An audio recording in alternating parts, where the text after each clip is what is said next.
Narinig ni Aling Nena ang malakas na tawa ng quadruplets mula sa likod ng tindahan at napangiti siya kahit nahirap na siyang mag-ayos ng mga lumang kagamitan. Si Leo at Lito, abala sa paglalaro ng trumpo, habang si Luna at Lily naman ay naglilinis ng mga lumang porselana na parang maliliit na prinsesa. Ang mga alaala ng nakaraan ang kanilang mundo, ang kanyang buhay. Ang bawat lumang gamit doon ay may sariling kwento, at ang kanyang kwento, pati na ang kwento ng kanyang mga anak, ay nakatago sa bawat sulok. Isang matalim na tunog ng kampana ang pumutol sa katahimikan ng hapon. May pumasok. Bihira ang mga customer ngayon, lalo na't tanghali at mainit ang panahon. Tumingala si Aling Nena. At sa sandaling iyon parang huminto ang oras. Isang matangkad na lalaki ang nakatayo sa bukana ng pinto, nakasuot ng isang mamahaling polo shirt at pantalon na walang bahid ng gusot. Ang kanyang mukha ay pamilyar, sobrang pamilyar, na parang isang lumang larawan na bigla na lang nabuhay. Siya iyon. Si Marco. Ngunit may pagkakaiba. Ang dating mapupungay niyang mata ay tila ba walang emosyon, malalim ngunit walang kaba. Magandang hapon po, bati niya, at ang kanyang boses ay malalim, formal. Mayroon po ba kayong lumang orasan? Desk clock po na German-made, antique. Naglakad siya papasok, ang bawat hakbang ay may bigat ng pagiging mayaman at may kapangyarihan. Ngunit para kay Aling Nena, ang bawat hakbang niya ay parang libong karayom na tumutusok sa kanyang puso. Hindi siya nakilala. Hindi niya nakilala ang babaeng minsan niyang sinumpaan ng pag-ibig. Hindi niya nakilala ang ina ng kanyang mga anak. Orasan? Nabasag ni Aling Nena ang kanyang sarili, pilit na pinatigas ang kanyang boses. Marami po kaming orasan, sir. Ano po ba ang hinahanap niyo? Ipinakita niya sa Marco ang iba't ibang uri ng orasan, ang kanyang mga kamay ay bahagyang nanginginig. Nararamdaman niya ang init ng kanyang hininga habang papalapit siya upang tingnan ang mga display. Pilit siyang umiiwas sa direktang pagtingin sa kanyang mga mata, baka sakaling may maalala siya. Baka sakaling may makita siya sa kanyang mga mata na magbubunyag ng lahat. Ngunit wala. Ang mga mata niya ay blanko, walang pagkilala. Bigla, narinig niya ang yapak ng maliliit na paa. Mama! Look, Kuya Leo is cheating, sigaw ni Lily, ang pinakamakulit sa kanyang quadruplets. Patakbo si Lily sa harap ni Marco at hindi sinasadya, nasagi niya ang kamay nito. Mabilis na napayuko si Marco at bago pa man makapagsalita si Aling Nena, yumakap si Lily sa binti nito. Sorry po, kuya, sabi ni Lily, tumingala kay Marco na may malawak na ngiti. Nagulat si Marco. Ang kanyang kamay ay kusang gumalaw at hinaplos ang ulo ni Lily. Isang kakaibang kislap ang sumilay sa kanyang mga mata, isang bagay na hindi gaanong blanko kaysa dati. Okay lang, bata, sabi niya, at isang ngiti ang bahagyang sumilay sa kanyang labi. Isang ngiti na nagpatunaw sa puso ni Aling Nena. Mabilis na hinila ni Aling Nena si Lily palayo. Pasensya na po, sir, pilit niyang sabi, ang kanyang boses ay bahagyang nanginginig. Makulit po talaga ang mga anak ko. Napansin ni Marco ang pagkadismaya sa mukha ni Nena. Mga anak niyo po, tanong niya, at ang kanyang mga mata ay lumipat mula kay Lily patungo sa tatlong iba pang bata na lumabas na ngayon mula sa likod ng tindahan, nakatitig sa kanya ng may pagtataka. Ang kanyang titig ay huminto kay Lito, na halos kamukha niya noong bata pa siya. Isang bahagyang kunot sa noo ang lumabas kay Marco. Opo, maikli niyang sagot, pilit na pinanatiling kalmado ang kanyang tinig. Baka po gusto niyo munang umalis. Nagkakagulo na po ang mga bata. Tumango si Marco, tila ba naiintindihan. Pasensya na, sabi niya, ngunit ang kanyang mga mata ay nanatiling nakatingin sa mga bata. Sa huli, pinili niya ang isang lumang orasan na hindi naman German-made, tila ba nagmamadali. Binayaran niya ito at bago siya umalis, muli niyang tiningnan si Aling Nena. May isang bagay sa kanyang mga mata, isang tanong, isang pagdududa, isang bagay na hindi masabi. Umalis siya. Huminga ng malalim si Aling Nena. Ligtas siya. Ngunit nang akmang isasara na niya ang pinto, napansin niya ang isang itim na leather wallet na nakalagay sa ibabaw ng counter. Siguradong naiwan ni Marco. Kinuha niya ito at bumukas ito. Isang lisensya. Isang Lizzie. At isang larawan. Isang larawan ni Marco na may nakayakap na isang magandang babae, si Sofia, ang kanyang fiancé, ayon sa mga balita sa dyaryo. Sa ilalim ng larawan, may isang maliit na calling card, Don Marco Antonio de la Cruz, C. De la Cruz Holdings. Nawalan ng lakas si Aling Nena. Nanginginig ang kanyang mga kamay. Ang Marco na minsan niyang minahal ay isang Marco de la Cruz na ngayon, isang bilyonaryo, isang taong nasa ibang mundo. At higit sa lahat, wala siyang naaalala. Nagising si Don Marco sa madilim na silid, basang-basa ng pawis. Muli na namang sumagi sa kanyang isipan ang larawan ng isang babae na may mahabang buhok at mga matang puno ng pag-asa. May mga bata ring tumatawa, 4 silang maliliit na anghel na nagtatakbuhan sa isang lumang tindahan. Pamilyar ang mga imahe, ngunit malabo. Hindi niya maintindihan kung bakit paulit-ulit itong bumabalik. Hindi ito ang unang beses. Sa nakalipas na mga buwan, simula nang magising siya mula sa aksidente, madalas siyang bangungutin ng mga ganitong eksena. Tumingin siya sa tabi niya. Mahimbing na natutulog si Sofia, ang kanyang fiancé. Maganda si Sofia, mapagmahal, at halos perpekto sa mata ng lahat. Ngunit sa tuwing nakikita niya si Sofia, may kakaibang pakiramdam si Marco. Isang pakiramdam ng pagiging estranghero na para bang may isang bahagi ng kanyang sarili na hindi naroroon na nasa ibang lugar. Bumangon siya at nagtungo sa bintana, tinitigan ang nagkikinangan na syudad ng Maynila. Ang kanyang buhay ay tila isang perpektong puzzle na binuo ng iba, at siya ay isang piraso lamang na pilit isinasama. Okay ka lang ba, Marco? Malambing na tanong ni Sofia, ang kanyang boses ay tila ba musika. Bangungot na naman? Tumango lang siya. Hindi ko maintindihan, Sofia. Parang may hinahanap ako, pero hindi ko alam kung ano. Lumapit si Sofia at niyakap siya. Relax ka lang, Marco. Parte lang iyan ng recovery mo. Maraming nawawala sa atin, pero ang importante, kasama mo ako ngayon. Hindi kita iiwan. Pilit si Marco nang umiti, ngunit ang kanyang puso ay nanatiling mabigat. Nang sumapit ang tanghali, tinawag siya ni Don Ricardo, ang kanyang ama. Marco, kailangan na nating tapusin ang mga detalye ng kasal ninyo ni Sofia, sabi ng matanda, ang boses nito ay puno ng otoridad. Ang De La Cruz Holdings at Alcantara Group ay magiging isang malaking puwersa sa industriya. Naramdaman ni Marco ang bigat ng obligasyon. Ang kanyang ama ay palaging ganito, nagdedesisyon para sa kanya, nagpaplano ng kanyang kinabukasan. Bago ang aksidente, sinusubukan niyang lumaban, ngunit ngayon, wala na siyang lakas. Ang tanging naaalala niya ay ang pagmamahal ng kanyang ama, ang pag-aalaga nito sa kanyang paggaling. Sige po, ama, sagot niya, walang ganang-gana. Pero, ama, dagdag niya, may nakalimutan ata akong wallet kahapon sa isang antique shop. Kailangan ko itong balikan. Kumunot ang noo ni Don Ricardo. Anong ginagawa mo sa antique shop? Hindi yan ang klase ng lugar na pinupuntahan mo. Ipadala na lang natin ang driver. Kailangan kong bumalik, giit ni Marco. Mayroon akong pakiramdam na may kailangan akong gawin doon. Nagtaka si Don Ricardo sa pagpupumilit ng anak. Sige, pero huwag kang magtatagal. Mayroon kang meeting sa hapon. Nakahinga ng maluwag si Marco. Habang nagmamaneho siya patungo sa Binondo, sinubukan niyang alalahanin kung ano ang nangyari sa antique shop.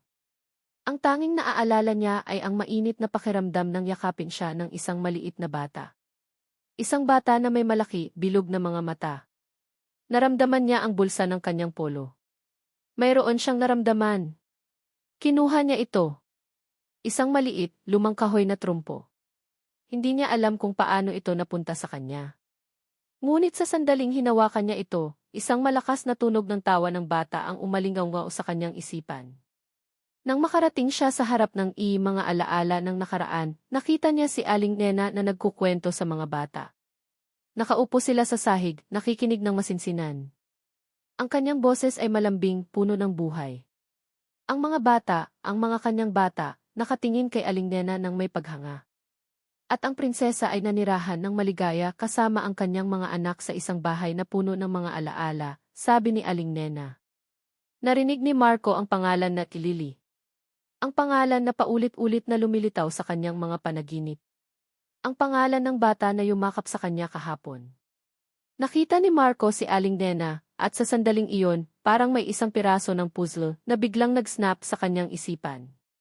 Ang babae sa kanyang panaginip, ang boses na pamilyar, ang tingin na mayroong sakit. Napatigil si Aling Nena sa pagliligpit ng mga lumang libro nang makita niya si Don Marco na muling nakatayo sa bukana ng kanyang tindahan. Ang kanyang puso ay kumabog ng mabilis, parang isang ibon na nakulong sa hawla. Hindi niya alam kung anong mas matindi, ang takot na maalala siya nito, o ang matinding sakit na makita siyang blanko ang tingin, na parang hindi sila nagkakilala. Naiwan ko po ata ang wallet ko kahapon, sabi ni Marco, ang kanyang boses ay kalmado, ngunit may bahid ng pagtataka habang nililibot ang tingin sa paligid. Pilit na pinakalma ni Aling Nena ang kanyang sarili. Kinuha niya ang wallet mula sa ilalim ng counter at iniabot sa kanya. Ang kanilang mga daliri ay bahagyang nagdikit at isang kuryente ang dumaloy sa kanyang braso. Mabilis niyang binawi ang kanyang kamay. Salamat, sabi ni Marco, at sa pagkakataong ito, ang kanyang mga mata ay nanatili sa kanya, na parang sinusubukang basahin ang isang bagay na nakasulat sa kanyang mukha. At ang trumpo. Sa akin ba ito? Inilabas niya ang maliit na kahoy na trumpo na nakita niya sa kanyang bulsa. Nanlaki ang mga mata ni Nena. Iyon ang paboritong laruan ni Leo. Paano ito napunta kay Marco? Hindi po, mabilis niyang sagot, ngunit bago pa siya makadagdag, sumugod ang quadruplets. Kuya! Trumpo ko yan, sigaw ni Leo, sabay agaw sa trumpo mula sa kamay ni Marco. Hindi, akin yan, giit ni Lito, na halos kapareho ng mukha ni Marco noong bata pa. Napangiti si Marco. Isang tunay na ngiti, hindi pilit. Ang kanyang mga mata ay kumislap habang pinapanood ang dalawang batang lalaki na nag-aagawan sa laruan. Sige, hati na lang kayo, biro niya, at umupo sa isang lumang silya, tila ba komportable na sa gitna ng kaguluhan. Si Lily at Luna naman, lumapit kay Marco, tinitigan siya ng may pagtataka. Sino ka po, kuya? Tanong ni Lily, ang kanyang mga mata ay bilog na bilog. Ako si Marco, sagot niya, at napatingin kay Aling Nena. Kaibigan ang mama niyo. Kaibigan. Ang salitang iyon ay parang patalim na humiwa sa puso ni Aling Nena. Kaibigan. Hindi niya naaalala na minsan silang higit pa doon. Hindi niya naaalala ang mga gabi na magkasama sila, ang mga pangako na binitawan, ang mga pangarap na binuo. Naalala niya ang araw na nalaman niyang buntis siya. Ang saya na naramdaman niya at ang takot. Sinubukan niyang hanapin si Marco, ngunit parang bigla itong naglaho sa hangin. Walang tawag, walang text, walang kahit anong bakas. Pagkatapos, dumating ang mga banta. Mga mensahe mula sa isang taong hindi niya kilala, na nagsasabing lumayo siya, nakalimutan niya si Marco. Na kung hindi, mapapahamak ang kanyang pamilya. Napakasakit ng mga alaala. Ang pagtulog niya sa sahig ng ospital, mag-isa, habang ipinapanganak ang kanyang 4 na anghel. Ang pagtatago niya sa kanyang pamilya, sa kanyang mga kaibigan, upang protektahan ang kanyang mga anak.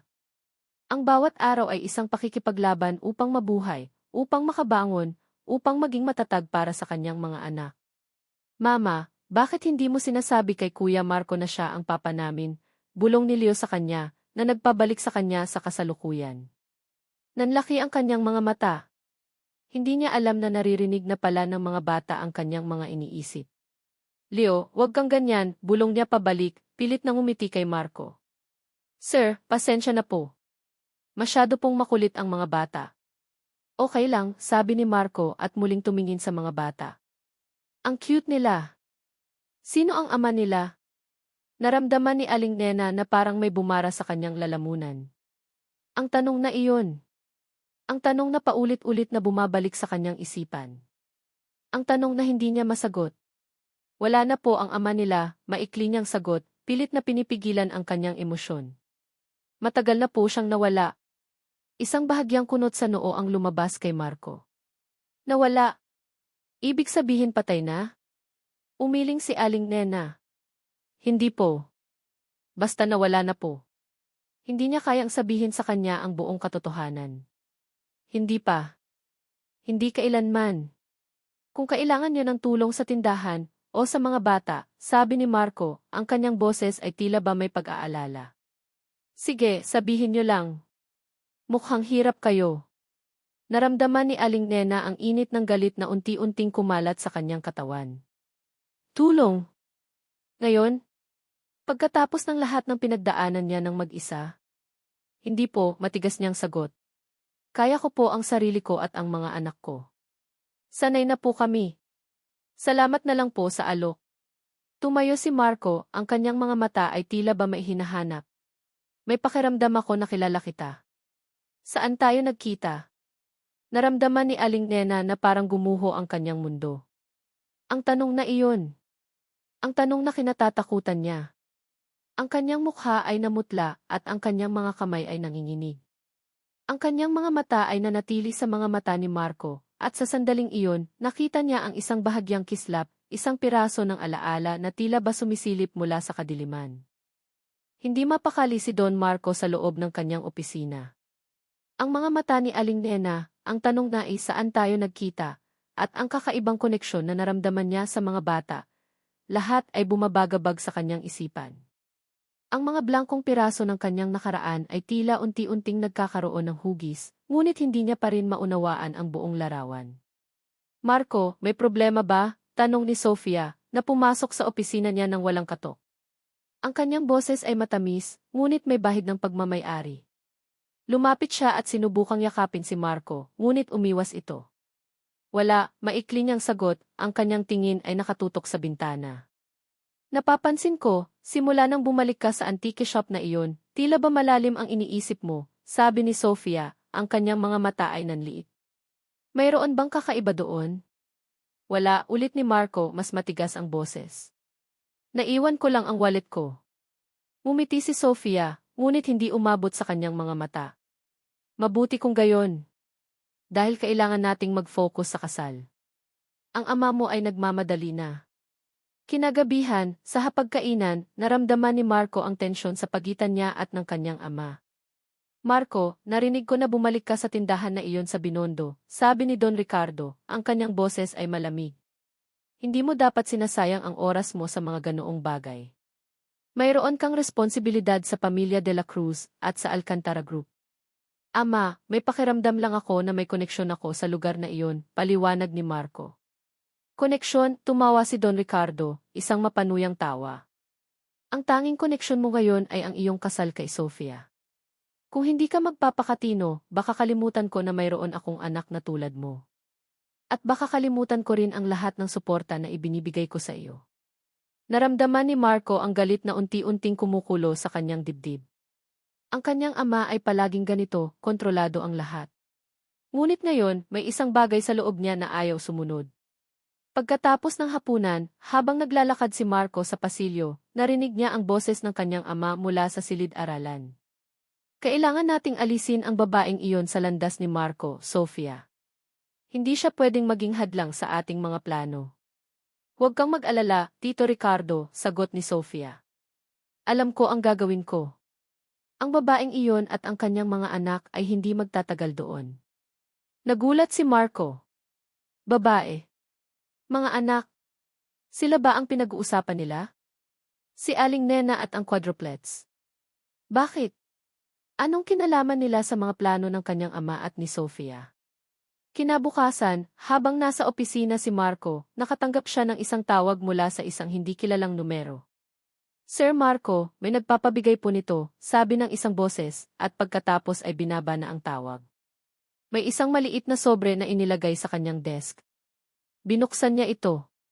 Sa loob ay isang larawan ng mga alaala ng nakaraan, at isang maliit na papel na may nakasulat, lumayo ka sa tindahan na iyan. Kung hindi, may mangyayaring masama sa mga bata. Nanlaki ang mga mata ni Marco. Banta. Sino ang nagpapadala nito? At bakit? Nabalitaan din niya na may isang lalaki na pumunta sa tindahan ni Aling Nena, nagpapanggap na customer, ngunit ang totoo ay nagbabanta sa kanya. Nalaman niya ito mula sa isang kaibigan na may-ari ng kalapit na tindahan. Si Aling Nena ay mukhang takot na takot, ngunit matigas pa rin ang kanyang paninindigan. Ang lahat ng ito ay nagtulak kay Marco na magdesisyon. Hindi niya maaaring hayaan na kontrolin ng kanyang ama at ni Sofia ang kanyang buhay, lalo na kung mayroong mga inosenteng tao na nadadamay. Kailangan niyang malaman ang katotohanan. Ang katotohanan tungkol sa kanyang aksidente, tungkol sa kanyang nakaraan, at tungkol sa koneksyon niya sa Aling Nena at sa mga bata. Kailangan niyang simulan ang kanyang sariling investigasyon. Nang gabing iyon, habang mahimbing na natutulog ang lahat sa mansyon, bumangon si Marco. Tahimik siyang lumabas ng kanyang silid at nagtungo sa silid-aralan ng kanyang ama. Alam niyang doon nakatago ang lahat ng mahahalagang dokumento at sikreto. Dahan-dahan niyang binuksan ang pinto, at sa dilim, sinimulan niyang hanapin ang mga kasagutan. Naramdaman niya ang isang lumang kahon sa ilalim ng isang tumpok ng mga libro. Kinuha niya ito. Mabigat. Binuksan niya ito ng dahan-dahan. Sa loob, mayroong isang kupas na larawan ng isang babae. Si Aling Nena. Mas bata, mas masaya, ngunit walang duda na siya iyon. At sa ilalim ng larawan, mayroong mga papeles. Mga ulat ng pulisya, mga medical na record, at mga dokumento na may mga pangalan na hindi niya maintindihan. Isang folder na may nakasulat na Operation Clean Slate. Narinig ni Aling Nena ang pagbukas ng pinto ng kanyang tindahan, at napapitlag siya. Isang linggo na mula nang huling magpakita si Marco, at ang bawat araw ay parang isang pagsubok sa kanyang katatagan. Ang tanong ni Marco, saan tayo nagkita? Ay patuloy na umalingaw-ngao sa kanyang isipan, kasama ang blangkong tingin sa mga mata nito. Ngunit hindi si Marco ang pumasok. Sa halip, isang pamilyar na anino ang sumilong sa pintuan, si Leo. Mama, sabi ni Leo, ang kanyang maliit na kamay ay maihawak na isang papel. Tingnan mo po, Mama. Si Kuya Marco po ito, di ba? Kinuha ni Aling Nena ang papel. Ito ay isang drawing.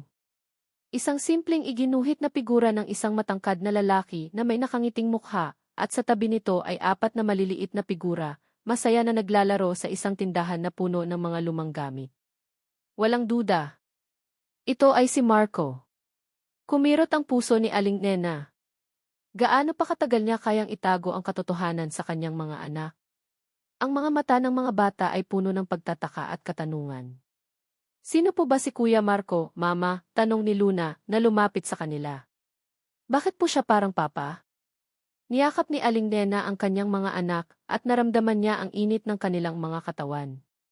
Napakalaki na nila. Hindi niya maaaring ipagpatuloy ang pagtatago. Ang mga anino ng nakaraan ay nagsisimula ng humabol sa kanila. Kinaumagahan, matapos ihatid ang mga bata sa paaralan, nagdesisyon si Aling Nena na bisitahin ang kanyang matandang kaibigan at dating propesor sa batas, si Atty.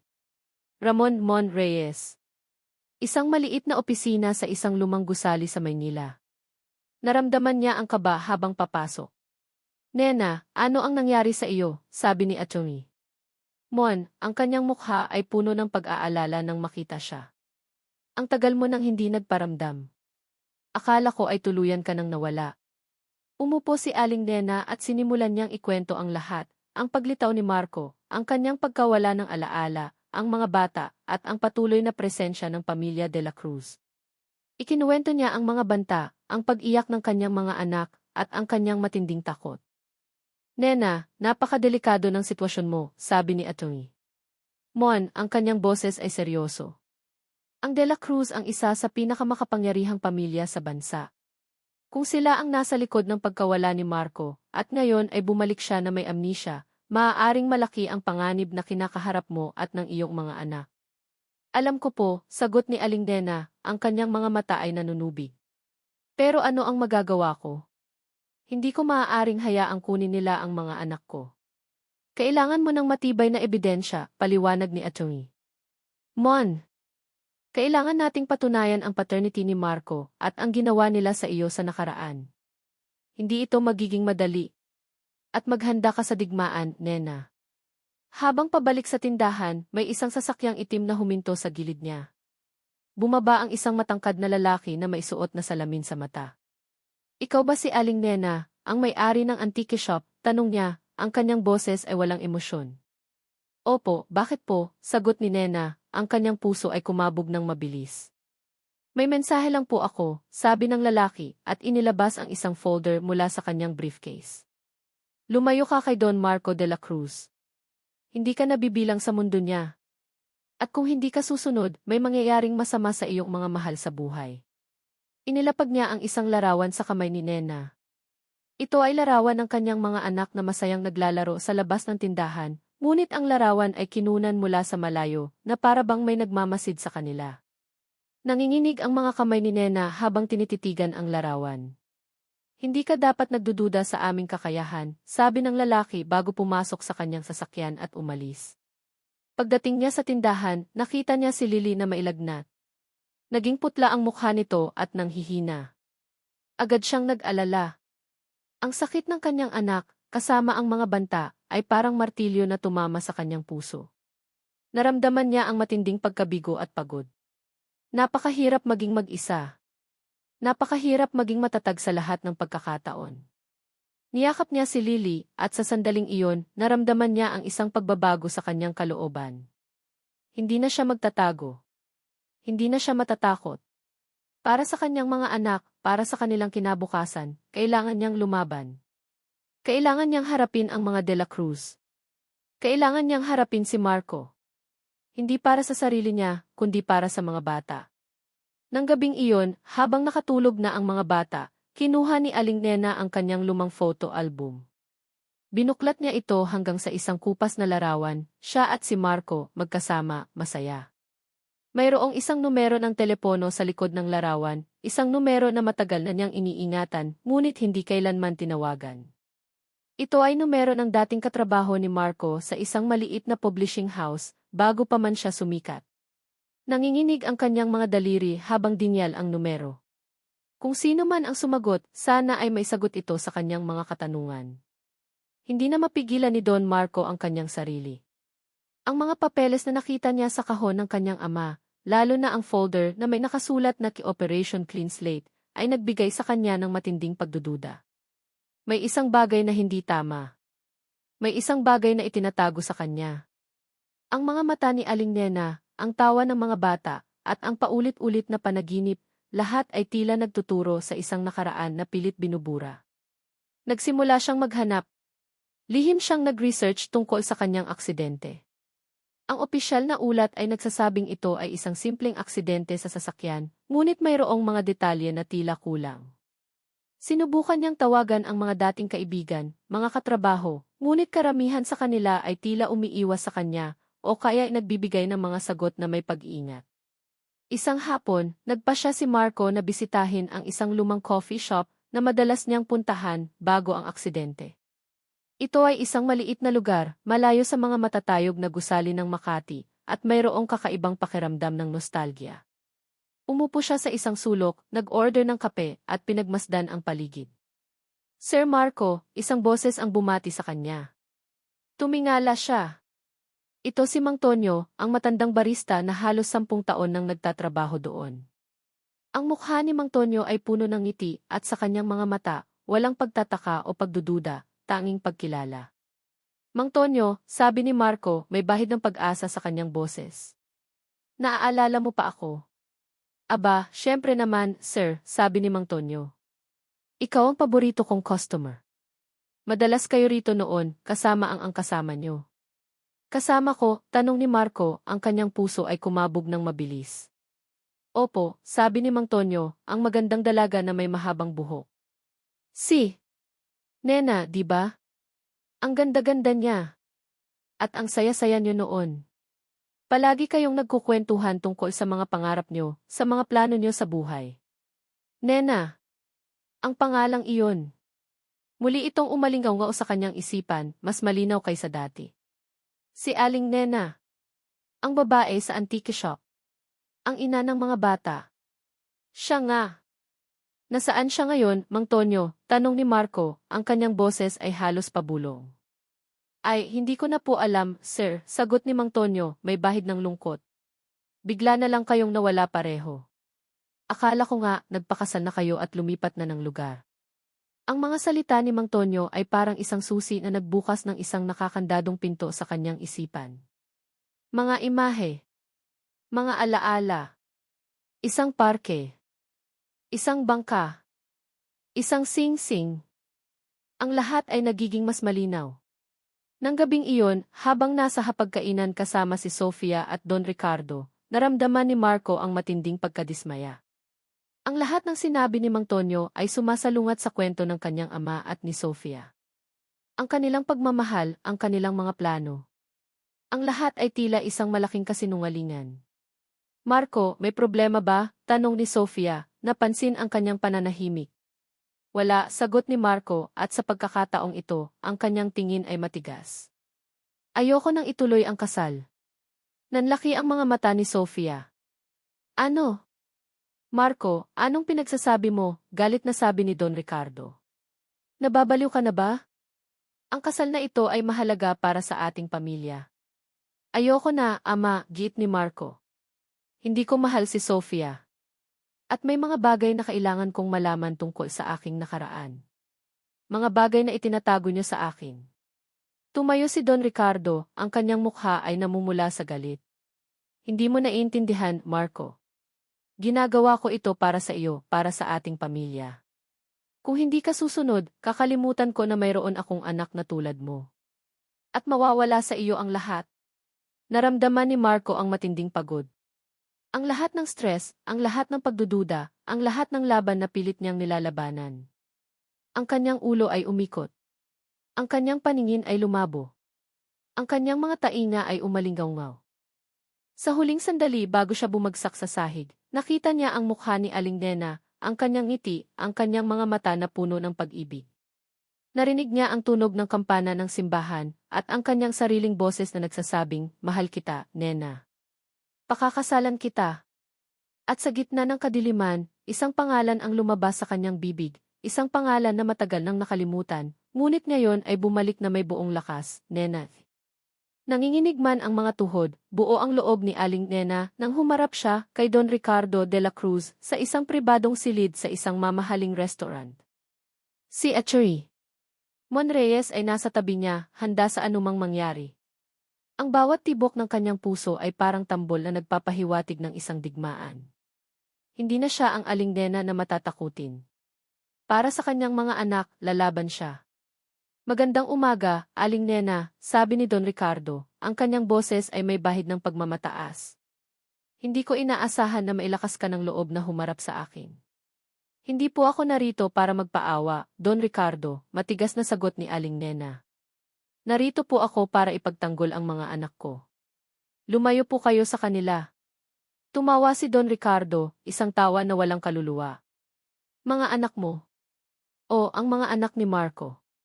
Hindi mo ba naiintindihan, Aling Nena? Ang mga batang iyan ay isang malaking pagkakamali.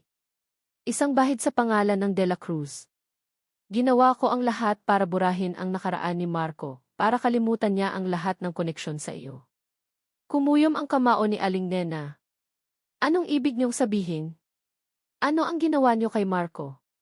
Ang aksidente niya, ngumisi si Don Ricardo. Hindi iyon aksidente, Aling Nena.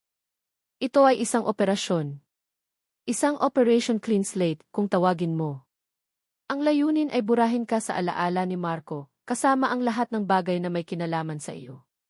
At nagtagumpay ako. Nawala ang alaala niya, at handa na siyang magpakasal kay Sofia, isang babaeng karapat-dapat sa kanya. Naramdaman ni Aling Nena ang matinding galit na umakyat sa kanyang lalamunan. Ang sakit ng nakaraan, ang pagtatago, ang lahat ng paghihirap, lahat ay dahil sa lalaking ito.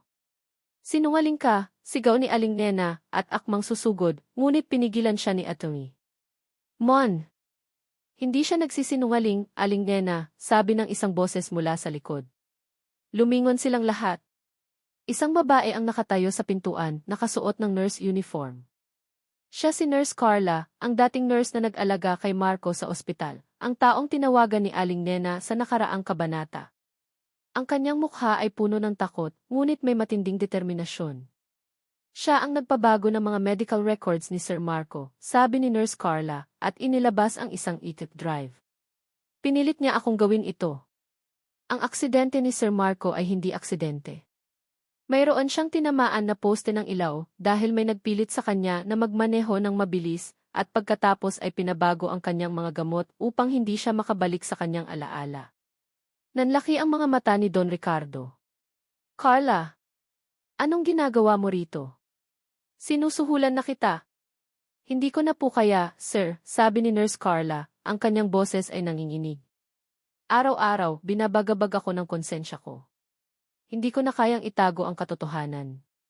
Bigla, bumukas ang pinto. Si Don Marco. Ang kanyang mukha ay putla, at ang kanyang mga mata ay tila ba galing sa isang mahabang panaginip. Narinig niya ang huling bahagi ng pag-uusap. Ang mga salitang key Operation Clean Slate, aksidente, at alaala. Ama, bulong ni Marco, ang kanyang tingin ay lumipat mula kay Nurse Carla, patungo kay Don Ricardo, at pagkatapos ay kay Aling Nena. Nagulantang si Don Ricardo. Marco, anong ginagawa mo rito? Hindi ka dapat narito. Ngunit huli na ang lahat. Tiningnan ni Marco si Aling Nena, at sa sandaling iyon, parang may isang ilaw na bumukas sa kanyang mga mata. Ang lahat ng piraso ay biglang nagkabit-kabit. Ang mga panaginip, ang mga alaala, ang pakiramdam na pamilyar. Ang lahat ay nagkaroon ng kahulugan. Nena, bulong ni Marco, ang kanyang boses ay puno ng pagtataka at sakit. Ikaw ang babae sa panaginip ko. Kasabay ng kanyang mga salita, narinig ang tunog ng sirena ng pulis. Ang pinto ay bumukas ng malakas, at pumasok ang mga pulis, kasama ang isang opisyal na may hawak na warrant of arrest. Don Ricardo de la Cruz, arestado po kayo sa kasong pagtatago ng impormasyon at obstruction of justice, sabi ng opisyal. Namutla si Don Ricardo. Hindi. Hindi ito mangyayari. Hindi ko hahayaan. Ngunit huli na ang lahat. Ang katotohanan ay sumabog at ang lahat ay nagbago. Nanumbalik ang lahat. Parang isang baha na biglang bumuho sa isipan ni Don Marco ang lahat ng alaala. Ang tawa ni Aling Nena, ang init ng kanyang yakap, ang mga pangarap na binuo nila sa ilalim ng buwan. Ang sakit ng pagkawala, ang pagkalito, ang pakiramdam ng pagiging blanko, lahat ay nagkaroon ng kahulugan. Ang key Operation Clean Slate inang kanyang ama. Ang aksidente na hindi aksidente. Ang pagtatago ng katotohanan. Nakatayo siya sa loob ng silid sa istasyon ng pulisya, nakaharap sa kanyang ama, si Don Ricardo, na nakakulong sa likod ng rehas. Ang mukha ni Don Ricardo ay puno ng galit at pagtataka, hindi pagtanggap. Ama, sabi ni Marco, ang kanyang boses ay nanginginig sa pagitan ng galit at sakit. Bakit? Bakit mo ginawa ito sa akin? Bakit mo kami pinaghiwalay ni Nena? Bakit mo itinago sa akin ang mga anak ko? Ginawa ko ito para sa iyo, Marco, sigaw ni Don Ricardo, ang kanyang mga mata ay nagliliyab sa galit. Para sa pangalan ng De La Cruz. Ang babaeng iyon ay hindi karapat-dapat sa iyo. Isa siyang hamak na tindera ng antike. At ang mga anak niya, isang kahihiyan sa ating pamilya. Kahihiyan, tumawa si Marco, isang mapait na tawa. Ang kahihiyan ay ang ginawa mo. Ang pagsira mo sa buhay ko, sa buhay ni Nena, sa buhay ng mga bata. Hindi mo ba naiintindihan, Ama? Sila ang pamilya ko. Sila ang dugo ko. Wala kang alam, Marco, giit ni Don Ricardo. Nababaliw ka na. Ang babaeng iyan ang nagmanipula sa iyo. Ang mga bata na iyan ay ginagamit lang niya para makakuha ng pera mula sa atin. Sa sandaling iyon, pumasok si Sofia, ang kanyang mukha ay puno ng pag-aalala, ngunit may bahid ng panlilinlang. Marco, anong nangyayari rito? Hindi ka dapat narito. Ang ama mo ay nagpapahinga. Ang lahat ng ito ay kasalanan ng babaeng iyon. Ginagamit ka lang niya. Manahimik ka, Sofia, matigas na sabi ni Marco. Alam ko na ang lahat. Alam ko ang ginawa niyo ni Ama. Ang lahat ng kasinungalingan, ang lahat ng panlilinlang. Nanlaki ang mga mata ni Sofia. Hindi ko alam ang sinasabi mo, Marco. Mahal kita. Gusto lang kitang protektahan. Protektahan, tumawa si Marco. Pinoprotektahan mo ang sarili mo, Sofia. Ang iyong ambisyon. Ang iyong posisyon. Hindi mo ako mahal. At hindi mo kailanman minahal si Nena. Naramdaman ni Marco ang matinding sakit sa kanyang dibdib. Ang lahat ng kanyang pinaniniwalaan, ang lahat ng kanyang pinagkakatiwalaan, ay gumuho sa isang iglap. Ang kanyang ama, ang kanyang fiancé, lahat sila ay nagtago ng katotohanan sa kanya. Umalis siya sa istasyon ng pulisya, ang kanyang isipan ay puno ng kaguluhan. Kailangan niyang makita si Nena. Kailangan niyang makita ang kanyang mga anak. Kailangan niyang humingi ng tawad. Nang makarating siya sa mga alaala ng nakaraan, nakita niya si Aling Nena na naglilinis ng tindahan. Ang kanyang mukha ay pagod, ngunit may bahid ng pag-asa. Ang mga bata ay naglalaro sa likod, ang kanilang mga tawa ay umalinggaw sa buong tindahan. Nena, bulong ni Marco.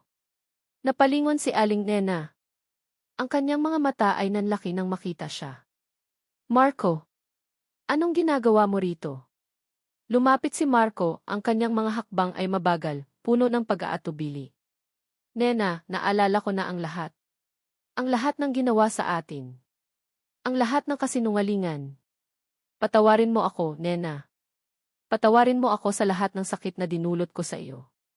Naramdaman ni Aling Nena ang luha na unti-unting bumuho sa kanyang mga mata. Ang mga salitang iyon. Ang mga salitang matagal na niyang hinintay. Ngunit ang sakit ay naroroon pa rin.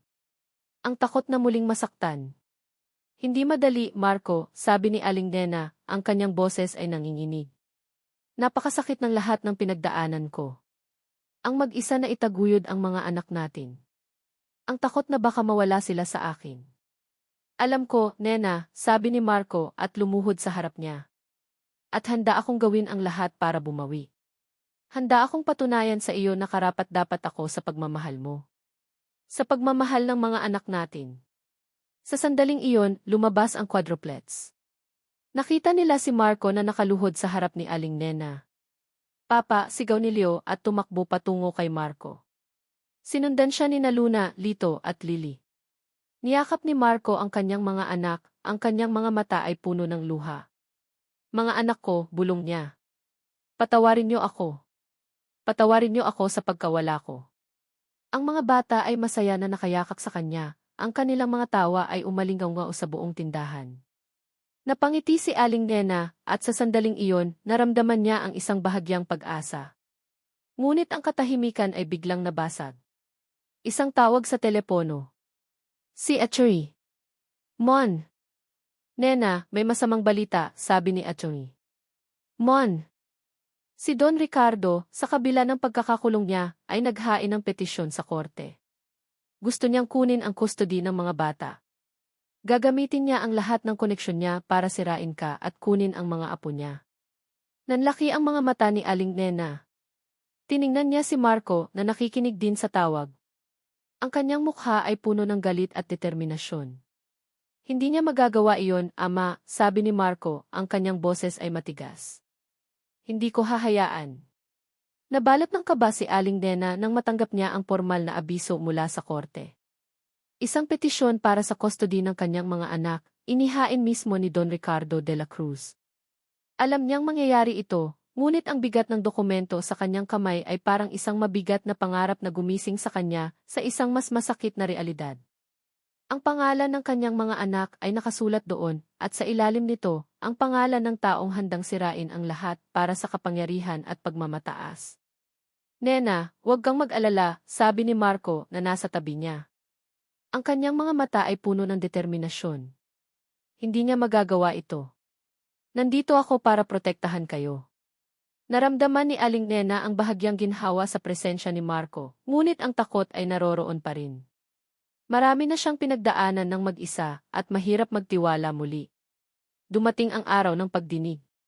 Puno ng media ang labas ng korte, sabik sa bawat detalye ng kaso ng bilyonaryong pamilya de la Cruz. Sa loob ng courtroom, ang tensyon ay kasing kapal ng usok.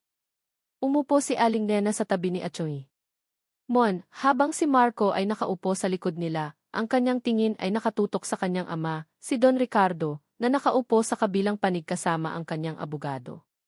Si Sofia ay naroon din, ang kanyang mukha ay seryoso, ngunit may bahid ng panlilinlang.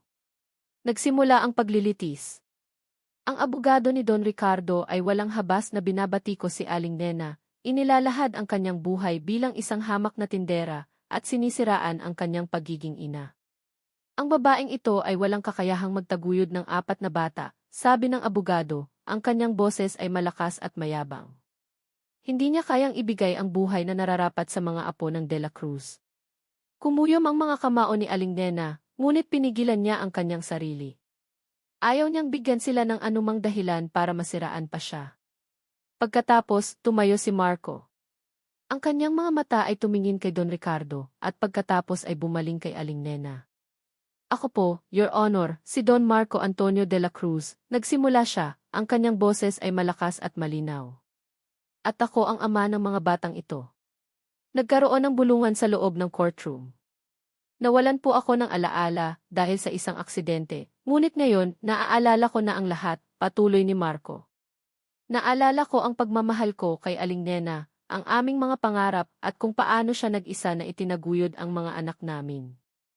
Ang aking ama, si Don Ricardo, ang nagtago ng katotohanan sa akin. Ginawa niya ito para sa kanyang sariling interes, para sa kapangyarihan at yaman. Inilahad ni Marco ang lahat, ang pagiging inosente ni Aling Nena, ang key operation clean slate ni Don Ricardo, ang pagbabago ng mga medical records, at ang mga banta.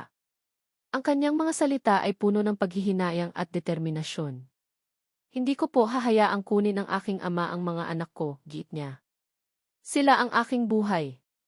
At narito ako upang bumawi sa lahat ng sakit na dinulot ko sa kanila. Nagulat ang lahat. Ang pagtatapat ni Marco ay isang bomba sa loob ng courtroom. Sinubukan ni Sofia na magsalita, sinisiraan si Aling Nena, ngunit mabilis siyang pinigilan ng abogado ni Marco. Ang mga saksi na ipinresenta ng De La Cruz ay tila ba nagkaroon ng pagdududa, at ang ilang mga reporter ay nagsimula ng magsulat. Sa isang pagkakataon, habang nasa break, lumapit si Leo kay Marco at hinawakan ang kanyang kamay. Papa, huwag kang mag-alala, sabi ng bata, ang kanyang mga mata ay puno ng tiwala. Kasama mo kami. Naramdaman ni Marco ang init sa kanyang puso. Ang mga batang ito. Sila ang kanyang lakas. Bumalik sila sa loob ng courtroom. Ngayon, si Aling Nena na ang tinatawag. Habang naglalakad siya patungo sa witness stand, nakita niya ang mga mata ng kanyang mga anak, puno ng pagmamahal at pag-asa. At nakita niya ang mga mata ni Marco, puno ng suporta at pag-ibig. Sa kanyang mga salita, inilarawan niya ang lahat ng kanyang pinagdaanan, ang pagiging inosente, ang pagmamahal niya sa kanyang mga anak, at ang kanyang matinding determinasyon na protektahan sila. Hindi siya nagpatinag sa mga tanong ng abogado ni Don Ricardo. Your Honor, ang aking mga anak ay aking buhay. Gagawin ko ang lahat para sa kanila, matigas niyang sabi. Sa huling bahagi ng pagdinig, ipinresenta ni Atty. Mon ang mga bagong ebidensya, mga bank statement na nagpapakita ng malaking halaga ng pera na inilipat mula sa account ni Don Ricardo patungo sa account ni Nurse Carla at ang orihinal na medical records ni Marco. Ang lahat ay nakaturo kay Don Ricardo. Ngunit bago pa man magbigay ng paunang desisyon ang hukom, tumayo si Don Ricardo, ang kanyang mukha ay puno ng galit at desperasyon. Hindi pa tapos ito, sigaw niya. Hindi ako susuko. Gagamitin ko ang lahat ng koneksyon ko. Hahayaan ko kayong lahat na malaman ang lahat ng baho ng babaeng iyan. At kukunin ko ang mga bata kahit anong mangyari. Hindi mapakali si Don Marco. Ang banta ni Don Ricardo sa korte ay nagpalala lamang ng kanyang determinasyon na ilantad ang lahat ng katotohanan. Alam niyang may mas malalim pang nakatago, lalo na sa papel ni Sofia sa lahat ng ito. Ang pakiramdam na parang may nagtatago pa si Sofia ay hindi niya maalis sa kanyang isip. Bukod pa rito, bakit tila ba labis ang pagkapuot ni Don Ricardo kay Aling Nena? Tila ba may personal itong kinalaman sa kanilang nakaraan, hindi lang basta sa usaping pamilya. Nagsimula si Marco sa paghahanap ng mga lumang larawan at dokumento sa lumang library ng kanilang pamilya, isang lugar na bihira ng puntahan. Alam niyang bago pa man niya makilala si Nena, mayroon na siyang ibang buhay, ibang bilog ng mga kaibigan. Doon, sa ilalim ng tumpok ng mga lumang yearbook at photo albums, natagpuan niya ang isang album na may nakasulat na pangalan ni Sofia sa pabalat. Dahan-dahan niya itong binuklat. Mga larawan ng isang mas batang Sofia, kasama ang kanyang mga kaibigan sa high school. At pagkatapos, sa isang pahina, tumigil ang kanyang paghinga. Isang larawan ni Sofia, mas bata, mas inosente, na nakayakap ng mahigpit sa isang babae. Si Aling Nena. Nakangiti sila, magkasama sa isang bench sa parke, tila ba matalik na magkaibigan. May nakasulat sa likod ng larawan, magkaibigan habang buhay, Sofia at Nena, high school graduation. Nanlaki ang mga mata ni Marco. Hindi lang pala si Sofia ang fiancé niya. Hindi lang pala siya kasabwat ng kanyang ama. Si Sofia at Nena ay magkaibigan. Noon, Nangangahulugan ba ito na alam na ni Sofia ang lahat mula pa noon? Ang sakit ng pagtataksil ay kumalat sa kanyang dibdib, mas matindi kaysa sa galit niya sa kanyang ama. Agad siyang pumunta kay Sofia. Natagpuan niya ito sa living room, nagbabasa ng magazine. Ang kanyang mukha ay kalmado, tila walang kasalanan. Sofia, sabi ni Marco, ang kanyang boses ay malamig. Ibinagsak niya ang photo album sa harap nito. Anong ibig sabihin nito? Naputla ang mukha ni Sofia nang makita ang larawan. Ang kanyang mga mata ay nanlaki sa gulat. Marco, paano mo? Paano? Tumawa si Marco, isang mapait na tawa. Dahil ang lahat ng kasinungalingan ay may katapusan. Alam mo pala ang lahat, di ba? Alam mo kung sino si Nena. Alam mo ang nakaraan namin. At nakipagsabuatan ka pa kay ama para sirain siya, at para itago ang lahat sa akin. Nagsimulang umiyak si Sofia, ngunit walang luha ang pumatak. Marco, hindi ko ginusto ito. Si Tita Elena, ang aking ina, at si Tito Ricardo, sila ang nagplano. Kinailangan kong sumunod. Kung hindi, mawawala ang lahat sa amin. Mawawala ang lahat, galit na sabi ni Marco. Ano ba ang nawala sa akin, Sofia? Ang alaala ko. Ang pamilya ko. Ang pagmamahal ko sa babaeng mahal ko. Ang mga anak ko. Mas malala ang nawala sa akin kaysa sa mawawala sa iyo. Selos ako, Marco, sigaw ni Sofia. Selos ako kay Nena. Palagi siyang mas maganda, mas matalino, mas mahal ng lahat. At nang makita kong minahal mo siya, kahit alam kong hindi siya nabibilang sa ating mundo, kinailangan kong gawin ang lahat para makuha ka. Ginusto ko ang buhay na meron ka, ang pangalan ng De La Cruz. Nagulat si Marco sa pagtatapat ni Sofia. Ang pagmamahal niya ay hindi tunay. Ito ay pagmamay-ari, selos at ambisyon. Nagdesisyon si Marco na tawagan si Aling Nena. Kailangan niyang malaman ang lahat mula sa kanya. Pagdating niya sa tindahan, nakita niya si Aling Nena na naglilinis ng mga lumang gamit, ang kanyang mukha ay puno ng pag-aalala matapos ang pagdinig sa korte. Nena, sabi ni Marco at inabot ang photo album. Kailangan mong makita ito. Nang makita ni Aling Nena ang larawan, nanlaki ang kanyang mga mata. Ang sakit at pagtataksil ay sumilay sa kanyang mukha. Sofia, bulong niya, ang kanyang boses ay halos hindi marinig. Hindi ko akalain. Matagal na ba kayong magkaibigan? Tanong ni Marco. Tumango si Aling Nena. Simula pa noong high school.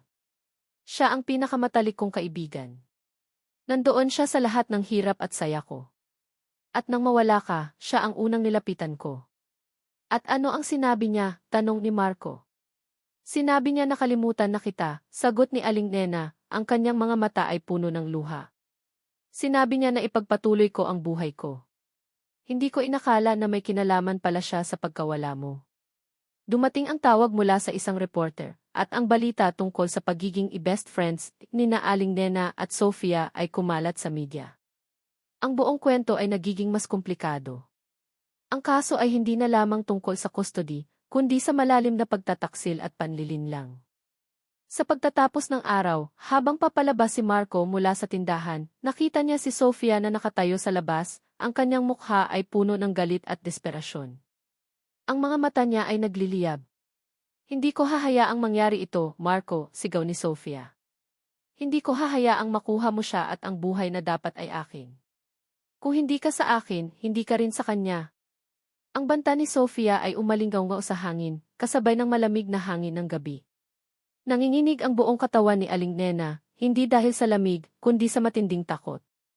Ngunit sa likod ng takot na iyon, mayroong isang bagay na nag-alab, isang apoy ng determinasyon na ipagtanggol ang kanyang mga anak at ang pamilyang unti-unti nang nabubuo. Hindi niya tayo masisira, Nena, sabi ni Marco, ang kanyang boses ay matigas, puno ng pangako. Hawak niya ang kamay ni Aling Nena at naramdaman niya ang init ng suporta. Lalabanan natin sila. Magkasama. Ang balita tungkol sa paglilitis, lalo na ang pagtatapat ni Marco at ang pagkakakulong ni Don Ricardo, ay kumalat ng mabilis sa buong bansa.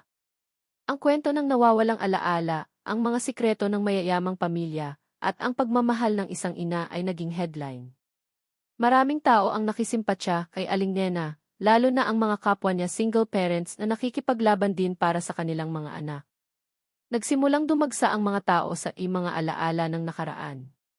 Hindi na lang sila mga customer, kundi mga taong nagbibigay ng suporta, ng mga salita ng pag-asa.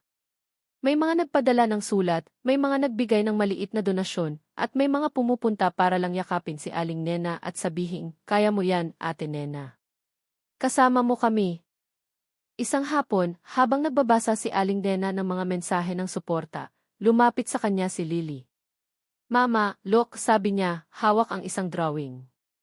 Ito ay isang larawan ng kanilang pamilya, si Nena, si Marco, at ang 4 na quadruplets, magkasama, nakangiti. "Happy family na po tayo."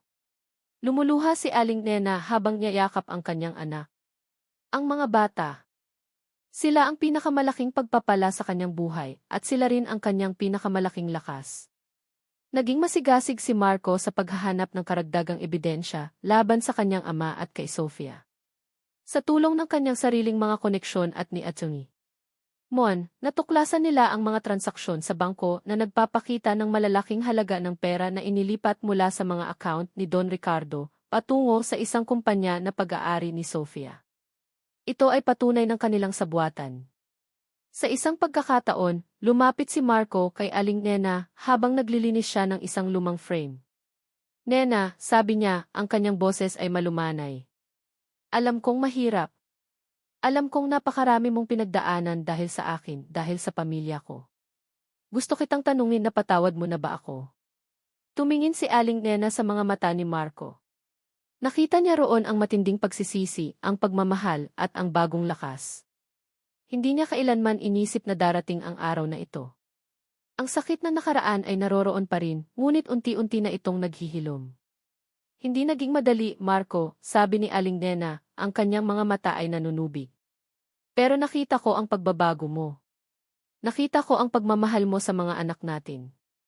Marco, pinapatawad na kita." Niyakap ni Marco si Aling Nena ng mahigpit, at sa sandaling iyon, naramdaman nila ang isang bagay na matagal nang nawala, ang init ng pagmamahal na muling nagkakaisa. Sa susunod na pagdinig sa korte, ang mga bagong ebidensya ay inilabas. Ang testimonya ni Nurse Carla ay pinatibayan ng mga bank statement at ng mga nakuha nilang komunikasyon sa pagitan ni Don Ricardo at Sofia. Hindi na makakatanggi si Don Ricardo. Si Sofia naman, sa ilalim ng pressure, ay nagulat ang lahat nang magbigay siya ng isang bahagyang pagtatapat tungkol sa kanyang pagkainggit kay Nena noong sila ay bata pa, na nagtulak sa kanya na makisabwat. Ang mga abogado ni Don Ricardo ay walang magawa. Ang publiko ay nagalit sa mga nangyari at ang mga balita ay puro pagtuligsa sa De La Cruz. Ang kaso ay tila ba nakapanig na sa kanila. Habang hinihintay ang pinal na desisyon, nakita ni Aling Nena at Marco ang mga anak nila na naglalaro sa isang gilid ng courtroom, tawa ng tawa. Si Leo at Lito ay nagkukulitan, habang si Luna at Lily ay abala sa pagguhit. Sa kabila ng lahat ng kaguluhan, nanatili silang inosente at puno ng pag-asa. Sila ang kanilang diliwanag sa dilim. Tahimik ang courtroom, ang bawat hininga ay parang bulong sa gitna ng matinding tensyon. Nakatitig ang lahat sa hukom, hinihintay ang pinal na desisyon. Si Aling Nena, hawak ang kamay ni Marco, ay naramdaman ang lamig at init na naghahalo sa kanyang palad. Ang kanilang mga anak ay nasa likod, tahimik na naghihintay, hindi na unawaan ang bigat ng sandaling iyon. Pagkatapos isaalang-alang ang lahat ng ebidensya at testimonya, nagsimula ang hukom, ang kanyang boses ay malinaw at matatag. Ang korte ay nagpasyapabor sa petisyon ni na Aling Nena at Don Marco Antonio de la Cruz. Isang malakas na bulungan ang pumuno sa silid. Naramdaman ni Aling Nena ang luha na umakyat sa kanyang mga mata. Niyakap siya ni Marco ng mahigpit. Nagtagumpay sila. Ang kanilang pamilya ay ligtas. Si Don Ricardo, ang kanyang mukha ay namumutla sa galit at pagkabigo, ay agad na pinigil ng kanyang abogado. Si Sofia naman, nakita ang kanyang sarili na nag-iisa, ang kanyang mga mata ay puno ng hinanakit. Ang kanilang mga plano ay gumuho. Sa labas ng korte, sinalubong sila ng mga reporter. "Aling Nena, anong masasabi niyo sa desisyon ng korte?" "Don Marco, ano ang plano niyo ngayon?" Niyakap ni Marco si Aling Nena at ang kanilang mga anak. "Ang tanging plano po namin ay maging isang pamilya," sabi niya, ang kanyang boses ay puno ng pagmamahal. "Ang aming pamilya ay buo na. Isang linggo pagkatapos ng desisyon, isang simpleng seremonya ng kasal ang ginanap sa isang maliit na simbahan sa Binondo. Walang ingranding handaan, walang media. Tanging ang kanilang mga malalapit na kaibigan, si Atty. Mon Reyes, at syempre, ang kanilang 4 na anghel. Nakasuot ng puting barot saya si Aling Nena, ang kanyang mukha ay puno ng saya at kapayapaan. Si Marco, sa kanyang puting barong Tagalog, ay tila isang bagong tao, malaya mula sa mga anino ng nakaraan, at puno ng pag-asa para sa hinaharap. Nena, mahal na mahal kita, bulong ni Marco habang naglalakad sila patungo sa altar. Salamat sa paghihintay at sa pagpapatawad. Mahal din kita, Marco, bulong ni Aling Nena, ang kanyang mga mata ay nanunubig. Salamat sa pagbabalik. Ang mga bata, sina Leo, Luna, Lito, at Lily, ay naglakad sa harap nila, dala ang mga bulaklak, ang kanilang mga tawa ay umalingaw-ngaw sa simbahan. Sila ang saksi sa pagmamahal na ito, ang simbolo ng pag-asang matagal nang nawala. Pagkatapos ng kasal, ang mga alaala ng nakaraan ay hindi na lang isang tindahan ng mga lumang gamit. Ito ay naging tahanan, isang kanlungan ng pagmamahal at paghilom. Si Marco ay tumutulong sa tindahan at madalas silang makita na naglalaro ng mga bata sa loob. Ang mga lumang gamit ay tila ba nagkaroon ng bagong buhay, puno ng mga bagong alaala. Si Don Ricardo at Sofia ay naharap sa mga legal na kaso dahil sa kanilang mga ginawa. Ang De La Cruz Holdings ay dumanas ng malaking pinsala sa reputasyon at si Don Ricardo ay nawalan ng malaking bahagi ng kanyang kapangyarihan at impluensya. Si Sofia naman ay nawalan ng lahat ng kanyang posisyon at karangalan at ang pamilya Alcantara ay nahiwalay sa kanya. Isang gabi, habang nakaupo sina Marco at Nena sa tapat ng kanilang tindahan, pinapanood ang kanilang mga anak na naglalaro sa kalye, naramdaman ni Aling Nena ang isang kapayapaan na matagal na niyang hinahanap. Akala ko, hindi na ako magiging masaya, Marco, sabi ni Aling Nena, sumandal sa balikat niya. Akala ko rin, Nena, sagot ni Marco at hinalikan ang kanyang buhok. Pero tingnan mo tayo ngayon. Buo na tayo. Mas matatag. Mas masaya. Ang araw ay unti-unting lumulubog at ang orange na kulay ng langit ay sumasalamin sa mga bintana ng tindahan. Ang mga anino ng nakaraan ay naroon pa rin, ngunit ngayon, sila ay nasa ilalim ng liwanag ng isang pamilyang buo, puno ng pagmamahal, pagpapatawad at pag-asa. Dahil ang tunay na pag-ibig, tulad ng mga lumang gamit sa kanilang tindahan, ay hindi nasisira ng panahon. Nagiging mas matibay lang ito sa bawat pagsubok. At dito nagtatapos ang kwento ni na Aling Nena at Marco, isang paglalakbay na puno ng pagsubok, pagmamahal at muling pagtuklas. Sa bawat pahina, bawat kabanata ng kwentong ito, kasama ko kayo, mahal kong mambabasa.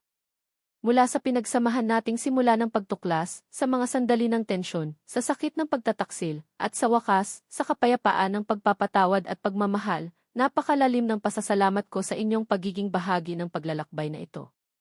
Bilang inyong manunulat, ang bawat salita ay binuo hindi lang ng tinta at papel, kundi ng mga damdamin, mga alaala at mga pangarap. May mga gabi na ang mga karakter ay tila nabuhay, naglakad at nagsalita sa aking tabi. Pinagagalaw ang aking mga daliri sa keyboard. May mga araw na tila ba ako si Aling Nena, nararamdaman ang bawat kirot at bawat tagumpay. At may mga sandali na ako naman si Marco, nalilito sa kadiliman, ngunit patuloy na naghahanap ng liwanag. Naway ang kwentong ito ay nagbigay sa inyo hindi lang ng aliw, kundi pati na rin ng inspirasyon. Naway na ipakita nito na ang pag-ibig, sa kabila ng lahat ng pagsubok, ay may kapangyarihang maghilom at magkaisa. Na ang pagpapatawad ay hindi tanda ng kahinaan, kundi isang lakas na nagpapalaya. At higit sa lahat, naway na ipadama nito na ang pag-asa ay palaging naroon, kahit sa pinakamadilim na panahon, hanggat mayroon tayong pamilya, pamilya ng dugo, at pamilya ng puso, na nakahawak sa ating kamay. Ang mga alaala ng nakaraan ay hindi lamang tungkol sa mga lumang bagay, ito ay tungkol sa mga bagong simula, mga bagong alaala na nilikha mula sa mga piraso ng nakaraan. Mula sa kaibuturan ng aking puso, maraming salamat sa inyong pagmamahal at suporta. Kung mayroon kayong mga saloobin, damdamin, o tanong tungkol sa kwento, huwag mag-atubiling ibahagi. Ang inyong mga komento ay ang aming inspirasyon. Hanggang sa muling pagkikita.